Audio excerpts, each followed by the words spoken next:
बेहद की परम महाशांति हैं, बेहद की परम महाशांति। आपका स्वागत है धर्मवीर अविनाशी परम शांति यूट्यूब चैनल पर। मैं ये पुस्तक पढ़ रहा हूँ, अनंत कोटि ब्रह्मांडों का महाकाल प्रलय। इसके 3 अध्याय में पढ़ चुका हूँ। आज इसका अध्याय है चौथा, काल चक्र व काल गति। आइए इसको पढ़ता हूँ ताकि आप इसको सुने समझें और आपकी भी क्यूरियोसिटी बढ़े कि मैं भी पढ़ूँ इसको। तो आप अगर पढ़ना चाहें तो इसे YouTube पर भी सुन सकते हैं, धर्मवीर अविनाशी परम शांति। मैं तो चैनल पे बना ही रहा हूँ इसकी प्लेलिस्ट, किंतु यदि आप खुद पढ़ना चाहें तो www.paramshanti.org वेबसाइट पर जाएं। PDF फॉर्म में ये फ्री ऑफ कॉस्ट उपलब्ध है, आप डाउनलोड करें, स्वयं पढ़ें। आइए इसका अध्ययन करते हैं। काल चक्र और काल गति, समय का पुनरावर्तन ही काल चक्र है। गति यानी मोशन एक अव्यक्त तत्व ही है। साइंस वाले भी कहते हैं कि गति बिना संसार की कोई क्रिया हो नहीं सकती। यह गति बेहद के महाकाल अर्थात बेहद के परम पिता परमात्मा से मिलती है। यानी एक्चुअल में गति तो मिल तो अल्टीमेट गॉड से ही रही है, बस उसे जानना बाकी है। समस्त संसार गतिशील है। संसार के संसरने को, चलने को ही गति कहते हैं। यह काल समय गतिशील है। हृदय से युक्त होती है तो हृदय गति कहलाती है। इसी प्रकार नाड़ी की गति, रक्त की गति, मन की गति, बुद्धि की गति, जीव की गति, परम गति यही काल से युक्त होती हैं तो काल गति कहलाती हैं। संसार का अणु अणु, परमाणु परमाणु, हर एक सितारा, सूर्य, नक्षत्र, चंद्रमा, मंडल, ग्रह, पृथ्वी, जल, अग्नि, वायु, ब्रह्मांड, महाब्रह्मांड, परम महाब्रह्मांड, सभी लोक परलोक जीवों का जीवन गति से ही गतिशील है, बिना गति कुछ नहीं है। शुभ कर्म से जीव की गति स्वर्ग में और पाप कर्म से गति नरक में होती है। यह भेद की गति तत्व ना हो तो सारा जगत पुरुषार्थहीन हो जाएगा। सारा संसार सिकुड़ कर ठोस यानी जड़ बन जाएगा, कोई हिल भी ना सके। पुरुष का पुरुषत्व गति ही है, क्योंकि कर्म गति ही सबकी गति का कारण है। स्वभाव और संस्कारों का बार बार पुनरावर्तन ही समय का पुनरावर्तन है। यह गति जब इच्छा से युक्त होती है तो इच्छा शक्ति कहलाती है, ज्ञान से युक्त होती है तो ज्ञान शक्ति कहलाती है। यह काल यानी समय गतिशील है। अब यह गति कहाँ से मिलती है तो बेहद के पावर हाउस से। अब बेहद के पावर हाउस कौन है? बेहद के महाशिव और बेहद की महाशक्ति कौन है? श्वास का अंदर आना और बाहर जाना यह एक क्रम चक्र है। मनुष्य दिन में लगभग 21,600 श्वास लेता और छोड़ता है।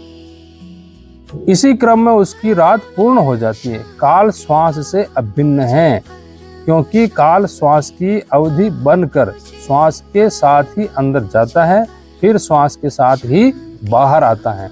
फिर यह दिन रात का चक्र चलता है। फिर वारों का और शुक्ल पक्ष कृष्ण पक्ष का चक्र जो पितरों की आयु का हरण करता है। फिर ऋतुओं का चक्र ज्योतिष चक्र, फिर सतयुग, त्रेता युग, द्वापर, कलयुग का चक्र यह मनु इंद्र की आयु को हरता है। मनु शत्रुपा काल मनवंतर कहलाता है। ब्रह्मा के एक दिन में 14 मनु समाप्त हो जाते हैं। फिर ब्रह्मा के दिन रात का चक्र यह कल्प चक्र कहलाता है। यह कल्प चक्र ब्रह्मा की 100 वर्ष की आयु समाप्त कर देता है। ब्रह्मा के अंत होने पर फिर समय पाकर फिर ब्रह्मा का जन्म होता है। इस प्रकार संसार की उत्पत्ति, स्थिति, प्रलय का चक्र निरंतर चलता रहता है। यह काल यानी समय का महाकल्प चक्र कहलाता है।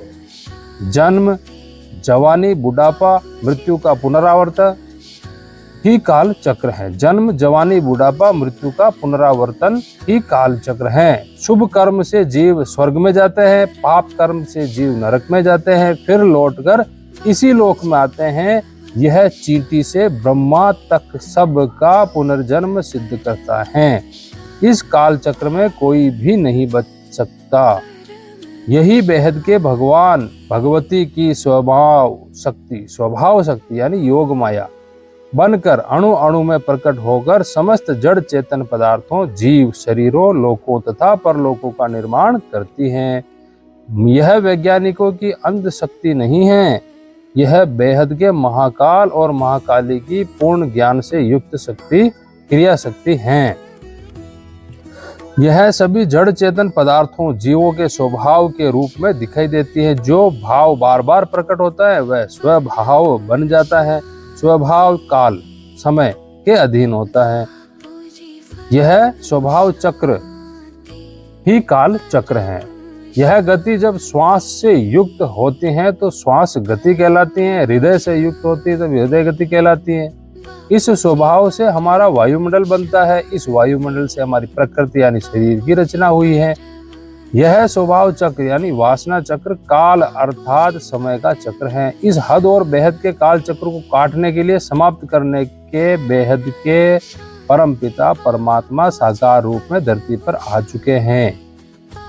उन्हें आप दिव्य ज्ञान योग स्वरूप से पहचान सकते हैं, जो कि भूतनाथ बनकर सारे संसार को स्थूल से सूक्ष्म में, सूक्ष्म से अति सूक्ष्म में और अति सूक्ष्म से निराकारी में और निराकारी से बेहद के प्रकाशित पावर पुंज अर्थात स्वयंभू में परिवर्तन कर देंगे।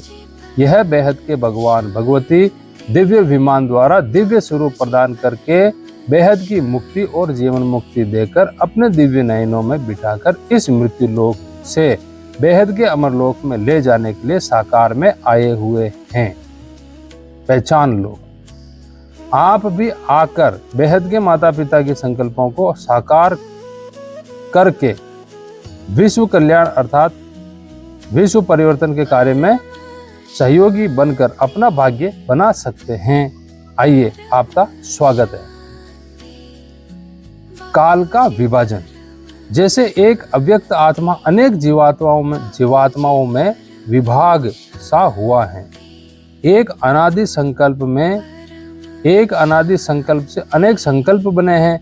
एक देश के अनेक देश बने हैं। एक बेहद का महाविराट शरीर अनेक शरीरों में विभक्त हुआ है। एक इच्छा अनेक इच्छाओं में बटी है। एक बुद्धि का अनेक बुद्धियों में विभाग हुआ है।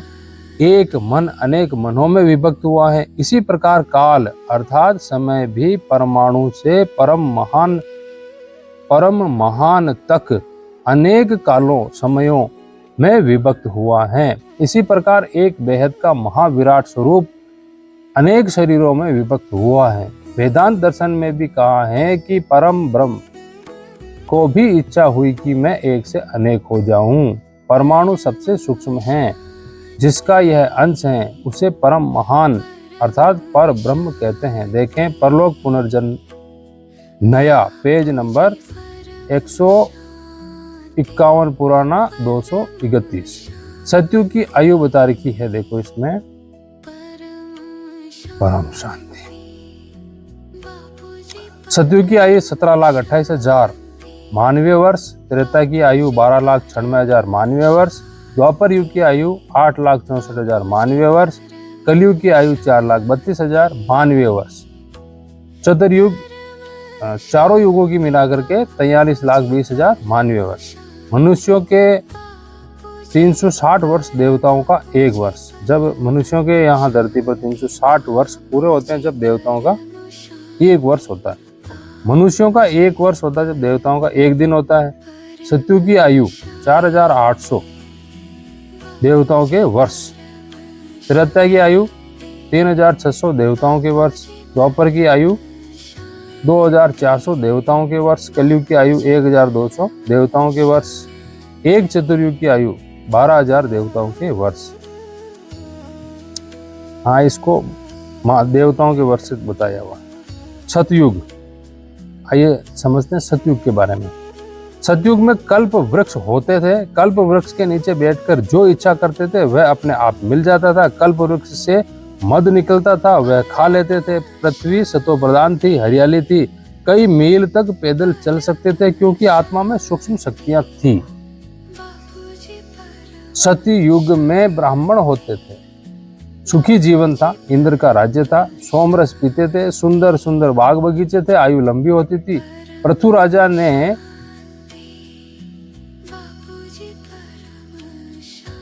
पृथु राजा ने 35,000 वर्ष तक राज्य किया था।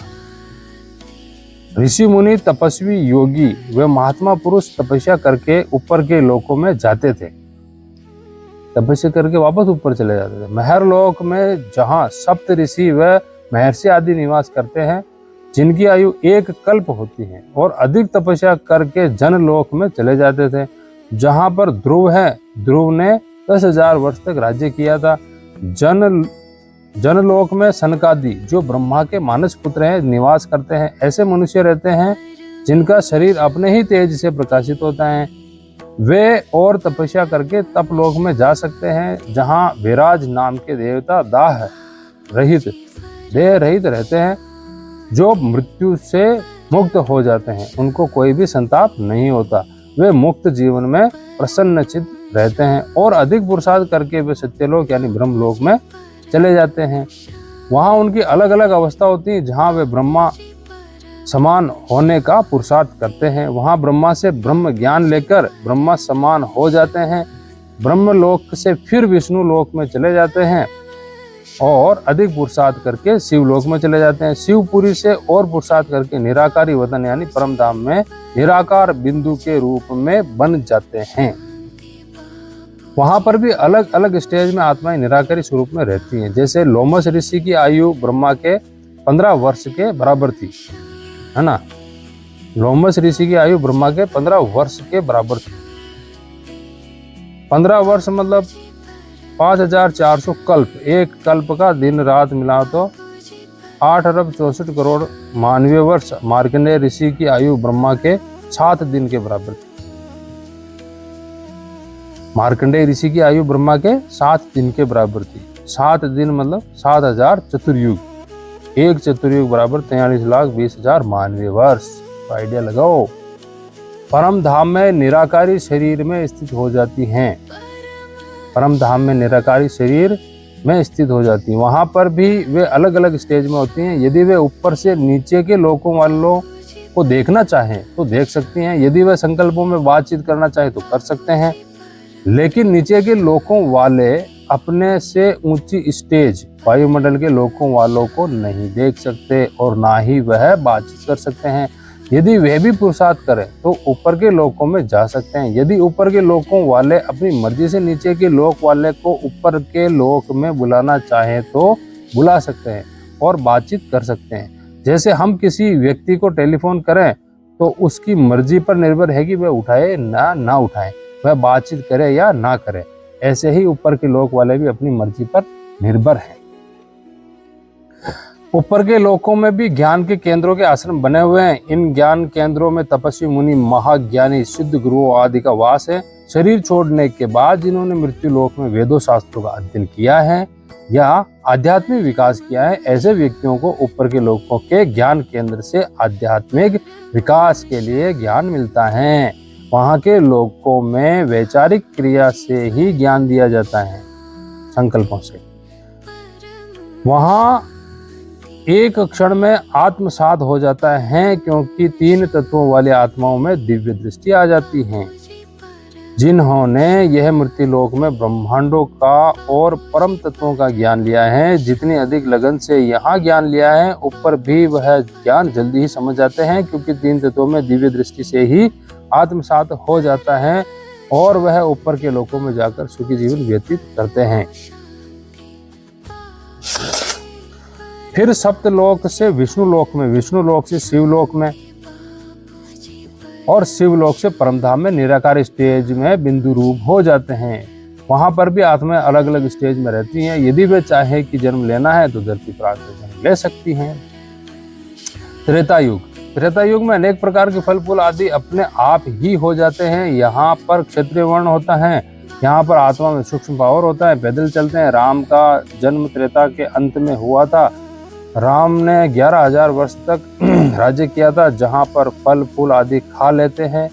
यहाँ पर भी ऋषि मुनि, तपस्वी, योगी लोग तपस्या करके ऊपर के लोकों में जाते थे। आत्मा जब योगी बनती है तो ऊर्ध्व गति से ऊपर के लोकों में जाती हैं। जब भोगी बनती है तो पाताल लोकों में व नरक में दुख भोगती है। वेद आदि शास्त्रों में कहे हुए यज्ञ, दान, जप, हवन, होम, तीर्थ, व्रत, समुदाय तथा अन्य साधनों से सातों लोक साध्य हैं। त्रेता के अंत और द्वापर के शुरू में राम के समय 14 प्रकार का अनाज, धान, ज्वार आदि धरती में डाल देते थे। वह स्वयं ही पैदा हो जाता था। सुखी जीवन था। राम विष्णु के अवतार थे। द्वापर युग। द्वापर युग में मेहनत करके अन्न उत्पन्न करते हैं। यहाँ पर वैश्य वर्ण होता है। यहाँ पर खेती करनी पड़ती थी, हल चलाते थे, तब अनाज उत्पन्न होता था, लेकिन फिर भी सुखी जीवन था। द्वापर के अंत में कृष्ण का जन्म हुआ था। राम और कृष्ण विष्णु के अवतार थे। कृष्ण और राम के जन्म में 8,69,000 वर्ष का अंतर था। सभी धर्मपिता धर्मगुरु निराकार को मानते हैं, फरिश्ता स्वरूप को मानते हैं। वे सभी अपने अपने धर्मों की स्थापना 3 तत्वों वाली आत्मा द्वारा करवा रहे हैं। महात्मा बुद्ध ने अहिंसा परम धर्म का ज्ञान दिया। मुस्लिम लोग भी आदम हव्वा को मानते हैं और फरिश्तों को मानते हैं, खुदा अथवा नूर को मानते हैं। जीसस क्राइस्ट ने कहा कि मैं परमात्मा का पैगंबर हूँ। परमात्मा एक ज्योति है। वे भी निराकार को मानते हैं और फरिश्तों को मानते हैं। I am the messenger of God and God is light. Shankaracharya भी निराकार को मानते हैं। मोहम्मद ने कहा कि कयामत के दिन में अल्लाह ताला नूर स्वरूप से आकर कब्र में से निकाल कर ले जाएगा, या तो फरिश्ता बनाएगा या शैतान बनाएगा। अभी कयामत का दिन चल रहा है और कब्र में से निकल कर आ रहे हैं। वे भी निराकार को और फरिश्ता स्वरूप को और जन्नत को मानते हैं। इब्राहिम ने भी कहा कि आदम को खुदा मत कहो। आदम खुदा नहीं, लेकिन आदम खुदा के नूर से जुदा नहीं। वे भी निराकार को मानते हैं और देवी देवता फरिश्तों को भी मानते हैं। गुरु नानक देव एवं अन्य गुरुओं ने भी काल का चिंतन किया और अकाल तख्त स्थापित हुआ। वे अकाल पुरुष को मानते हैं। स्वामीनारायण ने भी स्वामीनारायण संप्रदाय की स्थापना की। ये सभी ऊपर में 3 तत्वों में हैं। ऊपर में 3 तत्वों में हैं। वे सभी अपने अपने धर्मों की स्थापना ऊपर से करके अपनी वंशावली डिनाइस्टी को बढ़ा रहे हैं। इन सभी का जन्म हमारा ब्रह्मांड में हुआ है और वे सभी जहाँ से आई हैं उसी लोक तक जाकर फिर अपने अपने रचयिता में समाकर इस ब्रह्मांड के परम धाम तक जाएंगे। कलयुग में बहुत मेहनत करके कमाई करनी पड़ती थी। कलयुग में शूद्र वर्ण था, लेकिन इतना दुख नहीं था जितना कि अब अति में है। शूद्रों का राज्य था। ब्राह्मण शूद्रों जैसा कर्म करते हैं और शूद्र ब्राह्मण जैसा कर्म करते थे। पापाचार होता था। विष्णु के 14 अवतार होते रहते हैं। युगे युगे विष्णु के अवतार होते रहते हैं, लेकिन सृष्टि के परिवर्तन का उनको ज्ञान नहीं होता है।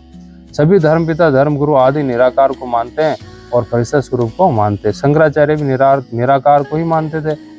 गौतम बुद्ध ने भी अहिंसा परम धर्म का ज्ञान दिया। परम शांति। आशा करता हूँ आपको अच्छा लगा होगा। दिन भी ढल गया है। बेहद की परम महाशांति। वीडियो अच्छा लगे तो लाइक करें, सब्सक्राइब करें, चैनल को आगे बढ़ाएं, ज्ञान को आगे बढ़ाएं। ज्ञान रुकना नहीं चाहिए। प्रति व्यक्ति प्रति आत्मा तक यह ज्ञान पहुंचना ही चाहिए। मैं ये सेवा दे रहा हूं और इस ज्ञान को आगे पहुंचाने में मेरा सहयोग करें। बेहद की परम महाशांति है। प्यारे दादाजी।